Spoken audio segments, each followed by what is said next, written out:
नमो भगवते वासुदेवाय सान्द्रानन्दावबोधात्मकम् अनुपमितं कालदेशावधिभ्यां निर्मुक्तं नित्यमुक्तं निगमशतसहस्रेण निर्भास्यमानम् अस्पष्टं दृष्टमात्रे पुनः पुरुषार्थात्मकं ब्रह्मतत्त्वं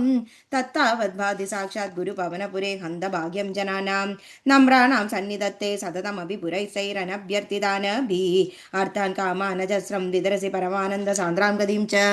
इत्थं निशेषलभ्यो निरवधिकफलपारिजातो हरे त्वं शुद्रं तं चक्रवाणी ध्रुवमभिलषते व्यर्थम् अर्तिव्रजोऽयं सूर्यस्पर्धिकिरीटमूर्ततिलगत् प्रोद्भासि फालान्तरं कारुण्याकुलनेत्रमात्रहसितोल्लासं सुनासापुडं गण्डोजन्मकराभकुण्डलयुगं कण्डोज्वलत्कौस्तुभं त्वद्रूपं वनमाल्यकारपडल श्रीवत्सदीप्रं भजे केयूराङ्गदकङ्गणोत्तममहारत्नाङ्गुलीयाङ्गीद श्रीमद्बाहुचतुष्कसङ्गतगदा शङ्गारि पङ्गेरुकाम् काञ्चित् काञ्चन काञ्चिलाञ्चितलसत्पीताम्बरालम्बिनीम् आलम्बे विमलाम्बुजद्युतिपदामूर्तिं तवार्तिष्ठितं पडन्तो नामानि प्रमदपरसिन्धौ निपतिताः स्मरन्तो रूपं ते भरतकथयन्तो गुणकथाः चरन्तो ये भक्ता त्वयि खलु रमन्ते परममुन् अहं धन्यान् मन्ये समधिगत सर्वाभिलषितान् विधूय क्लेशान् मे कुरु चरणयुग्मं धृतरसं भवक्षेत्रप्राप्तौ करमपि च ते पूजनविधौ भवन्मूर्त्यालोके नयनमददे पादतुलसी परिक्राणे क्राणं श्रवणमपि ते चारुचरिते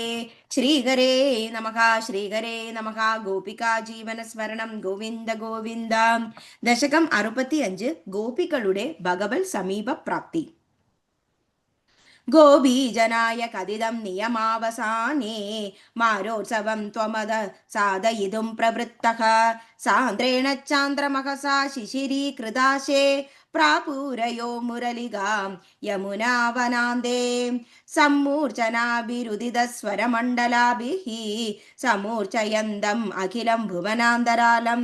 त्वद्वेणुनादम् उपकर्ण्य विभो तरुण्यक तत्तादृशं कमपि चित्तविमोहमापुः तागेककृत्य निरतास्तनयप्रसक्ताः कान्तोपसेवनपराश्च सरोरुहाक्षः सर्वं विसृज्य मुरलीरवमोहितास्ते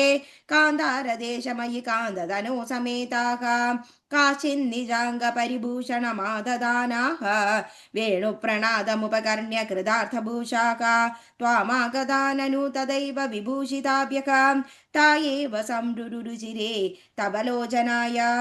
हारं निदम्बभुवि काचन धारयन्ति काञ्चीं च कण्ठभुवि देव समागतां त्वां हारित्वमात्मजघनस्य मुकुन्द तुभ्यं व्यक्तं बभाष इव मुग्धमुखिविशेषात् काचित् कुजे पुनरसज्जित कञ्जुलीका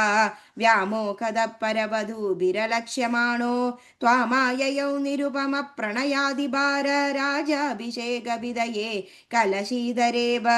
काचित् गृहात् किल निरेतुमपवारयन्त्यः त्वामेव देवहृदये सुदृढं विभाव्य देहं विधूय परचित् सुखरूपमेघं त्वामाविशन् परमिमाननुधन्यधन्याः जारात्मना न परमात्मतया समरन्त्यो न्यार्यो गदा परमहंस गतिं क्षणेन तं त्वां प्रकाश परमात्मतनुं कथञ्चित् चित्ते वहन्नमृदं व्रजसमनुष्णुवीय अभ्यागदाभिरभिदो व्रजसुन्दरीभिः मुग्धस्मितार्द्रवदन करुणावलोकी निस्सीमकान्तिजलधिस्त्वमवेक्षमाणो विश्वैकहृद्यकर मे पवनेशरोगान् श्रीहरे नमः गोपिका जीवनस्मरणं गोविन्द गोविन्द नारायण अखिलगुरो भगवन्नमस्ते।